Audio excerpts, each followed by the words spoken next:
Bonjour et bienvenue à Kigali, la capitale du Rwanda, pour une interview exclusive avec le président Paul Kagame. Merci de nous accueillir. De rien. Il y a quelques jours, vous avez rencontré le président de la RDC, Félix Tshisekedi, sous l'égide du président angolais João Lourenço, qui a annoncé que des progrès avaient été réalisés en vue de faire cesser les tensions entre le Rwanda et la RDC. Il a annoncé un cessez-le-feu, une feuille de route. S'agit-il d'une percée? Oui. D'abord, je voudrais dire qu'il n'est pas intéressé par des tensions, par des crises, des conflits. Donc, en partant de là, moi, je me réjouis qu'on soit tombé d'accord pour se voir en Angola, sous les auspices du président Lourenço de l'Angola. Et on a eu de bonnes discussions.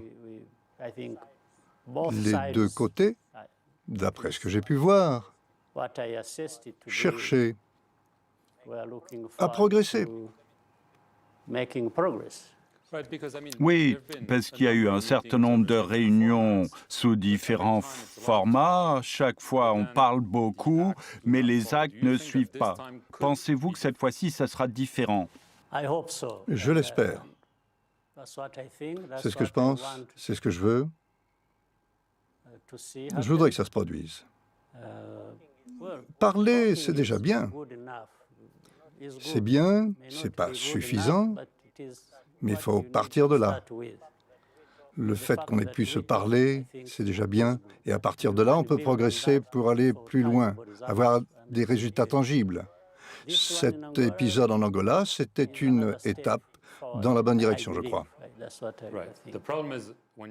Le problème, c'est que lorsque vous parlez de résultats concrets, depuis cette réunion, il y a quelques jours, les combats ont repris dans l'est de la RDC entre le groupe de rebelles M23, le gouvernement de la RDC, qui accuse déjà le M23 et le Rwanda de ne pas avoir respecté leurs promesses.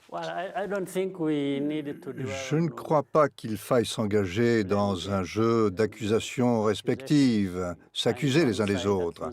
Une partie accuse l'autre, ensuite c'est l'autre qui accuse la première. Je ne crois pas que les torts soient dans un seul camp, de manière générale. Mais peut-être qu'il fallait s'y attendre.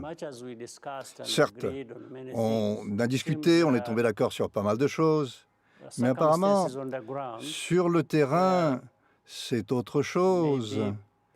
Et peut-être qu'on ne contrôle pas bien ce qui se passe.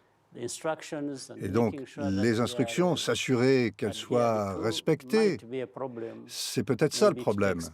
Peut-être que ça prend du temps, un jour, 2 jours, une semaine, davantage. Le plus important, je crois, c'est que les dirigeants doivent s'entendre. Et puis, une fois qu'ils sont engagés, il faut s'assurer que ces instructions soient bien respectées. Oui, tout à fait, parce qu'un des points de cette feuille de route qui comporte 6 points élaborés à Luanda, un cessez-le-feu immédiat des hostilités par le M23, le retrait aux positions prises ces dernières semaines ou mois, eh bien, ils ont d'ores et déjà dit que la réunion n'est qu'illusion, ils ne se sentent pas liés par cette réunion, alors c'est peut-être un problème de communication ou c'est peut-être un problème plus large parce qu'ils ne sont pas d'accord avec ce qui a été décidé. Je voudrais simplement faire une petite correction. Moi, j'aurais cru que c'était évident, mais quand même. Quand il y a des combats, il y a différentes parties qui se battent. Ce n'est pas une seule partie. Donc, quand on parle d'un cessez-le-feu, eh bien, c'est un cessez-le-feu entre les parties qui se battent entre elles. Ce n'est pas seulement le M23, c'est les parties, le M23 et ses adversaires. C'était la correction que je voulais apporter. Donc, les militaires congolais. Quand je parlais, je disais qu'il fallait traduire ces instructions sur le terrain, que ça prenait du temps. C'est parce que vous avez toutes ces parties, toutes ces forces qui se battent entre elles. Et peut-être que là, certes, elles reçoivent des instructions, mais un peu de travers, elles sont déformées. C'est pour ça que je disais que ça prend un peu de temps. Mais je crois qu'il faut néanmoins aller de l'avant et s'assurer que ces instructions soient bien respectées concernant le cessez-le-feu. Dans d'autres circonstances, qu'est-ce qu'on ferait? On enverrait des gens sur le terrain pour s'assurer précisément que le contenu des conversations soit bien mis en œuvre. Mais ce n'est pas le cas actuellement. C'est compréhensible.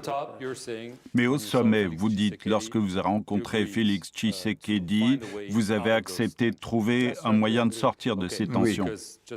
Très bien, parce que dans le Financial Times, on lui a posé la question à propos d'une guerre éventuelle entre la RDC et le Rwanda. Il a dit qu'on ne peut pas l'exclure si les actions provocatrices du Rwanda se poursuivent. C'est donc clairement une menace à peine voilée. Je n'aime pas beaucoup parler de manière aussi désinvolte de la guerre. Il vous l'a dit lorsque vous l'avez vu à Luanda. Non. Non, mais il l'a peut-être répété. Mais je l'ai lu dans le Financial Times. Tout ce que je dis, c'est que moi, je n'aime pas parler de manière aussi facile et désinvolte de la guerre. Je n'anticipe pas ces hostilités. Donc, laissons ça de côté pour le moment. J'ai été en Angola pour m'assurer que tout malentendu, tout conflit, toute tension puisse être résolu de manière amicale et pas par la guerre. Oui, mais il a à maintes reprises dénoncé l'agression du Rwanda contre son pays. L'ambassade américaine à Kinshasa a affirmé il y a quelques jours qu'elle était très inquiète, je cite, par la présence signalée de troupes rwandaises en RDC. Les États-Unis sont un allié clé du Rwanda. Lorsqu'ils disent que vous êtes en RDC, quelle est votre réponse? Moi, je réponds ceci. Je suis toujours surpris. Dans ces conflits, par exemple le conflit au Congo, les gens vont tout de suite accuser le Rwanda. Même les Américains? Oui, tout le monde. Je parle de ceux qui font des accusations. Les accusations sont infondées? Laissez-moi terminer, s'il vous plaît. Le Rwanda est accusé par les États-Unis, par d'autres, mais on ne parle pas. Tout le monde. Personne ne parle. D'autres problèmes tels que le FDLR, qui est là depuis 25 ans. Quand on les entend porter ces accusations dont vous parliez, c'est un petit peu comme si le Rwanda semait toujours le chaos, au Congo, ils font ceci, ils font cela, mais ils ne parlent pas du bombardement de notre territoire par l'armée congolaise. Ils ne parlent pas des incursions en novembre 2019 par le FDLR, qui a envahi une partie de notre pays et a semé le chaos. Si on parle de provocation, ils ont fait ces incursions dans nos populations. Et ça, j'entends bien ce que vous dites. Vous le comprenez vraiment? Eh bien, si vous le comprenez, dans ce cas-là, il faudrait... Non, mais ça ne répond pas à la question. Y a-t-il des troupes rwandaises en RDC? Il y a peut-être d'autres questions, on va y venir. C'est un des points de la feuille de route.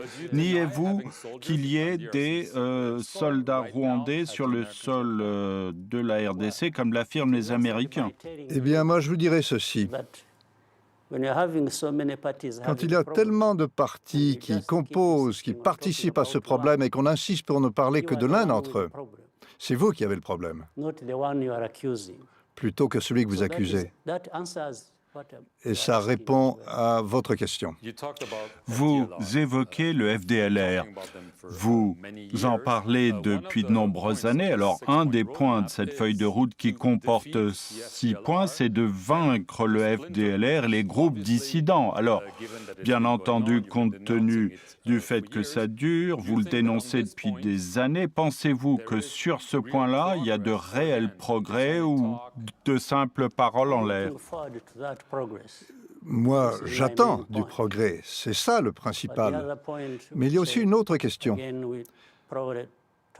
dont on a déjà parlé, je crois. J'en ai parlé, nous en avons parlé, depuis tant d'années. Mais pourquoi est-ce que les gens ne nous écoutent pas? À chaque fois, c'est un autre problème et pas celui-là. Alors, est-ce que les partis ont décidé que ce problème devrait rester figé, ad vitam aeternam, et s'attendre à ce qu'il n'y ait pas de conséquences? De conséquences de l'action de ce FDLR qui effectue des incursions au Rwanda? Est-ce que vraiment c'est ce qu'ils pensent sérieusement? Qu'en est-il des affirmations répétées par les autorités congolaises selon lesquelles le Rwanda soutient le M23? Elles disent, Félix Tshisekedi indique dans le même entretien que si le Rwanda ne l'avoue pas, il y a des intentions cachées. C'est une longue histoire. Tout d'abord, le M23, ce n'est pas le problème du Rwanda. Ce ne sont pas les Rwandais.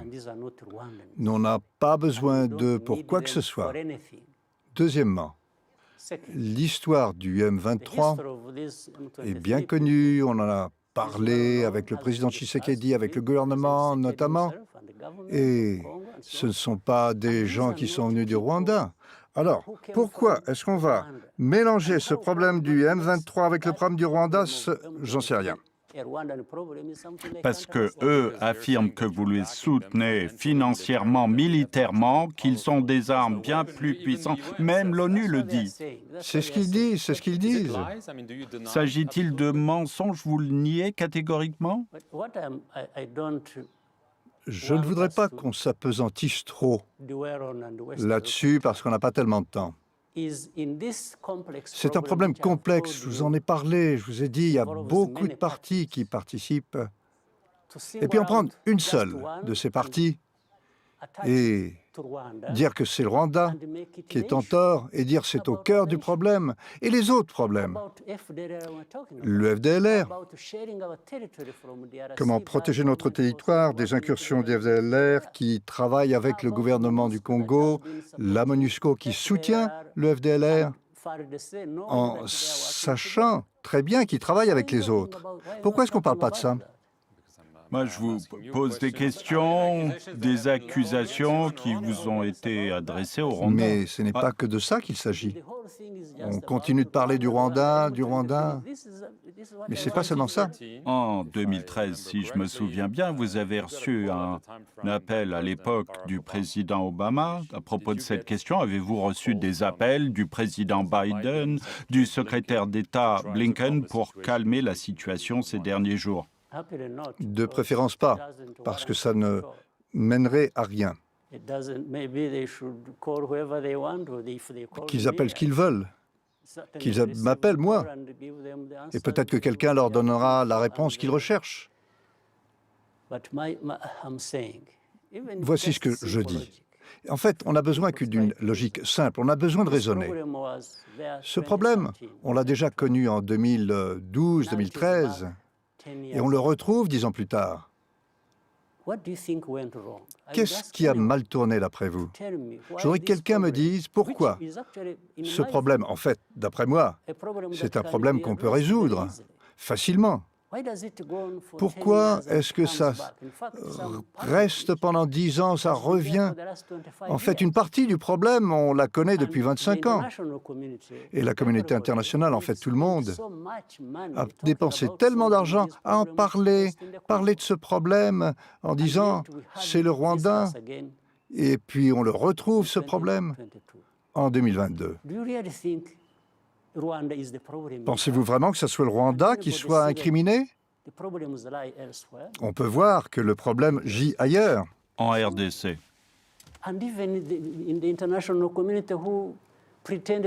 Et même la communauté internationale prétend essayer de résoudre ce problème. En fait, ça ne sert à rien.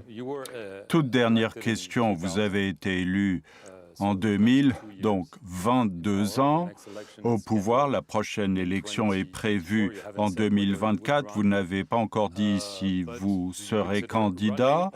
Allez-vous y songer? Je suis prêt à me porter candidat pendant 20 ans encore. Il s'agit d'élections. C'est de ces contradictions de cette hypocrisie que je voulais parler. Il pourrait y avoir une limite sur les mandats, par exemple. Mais il s'agit pour les gens de choisir. Tout à fait, lorsqu'elles sont libres et équitables. Et c'est de ça qu'il s'agit dans toutes les critiques que vous avez évoquées. Personne n'a jamais dit que les élections n'étaient pas libres et équitables. Vous en avez entendu parler ailleurs et les gens n'en parlent pas. Même chez des gens qui se plaignent de nous. Actuellement, il y a ce genre de sale affaire qui se produit dans les pays développés au cours d'élections. Il n'y a pas si longtemps, il y avait une affaire dans une grande démocratie. Aux États-Unis, oui. Écoutez, je crois que les gens doivent décider pour eux-mêmes ce qu'ils veulent faire. Vous voyez, vous avez vos propres problèmes que les gens pourraient mettre en cause, et puis ensuite, vous voulez me dicter ma conduite. Mais les élections, ce sont les gens qui choisissent. Paul Kagame, je vous remercie beaucoup de nous avoir accueillis ici à la présidence du Rwanda, la capitale Kigali. Merci d'avoir suivi cet entretien exclusif sur France 24.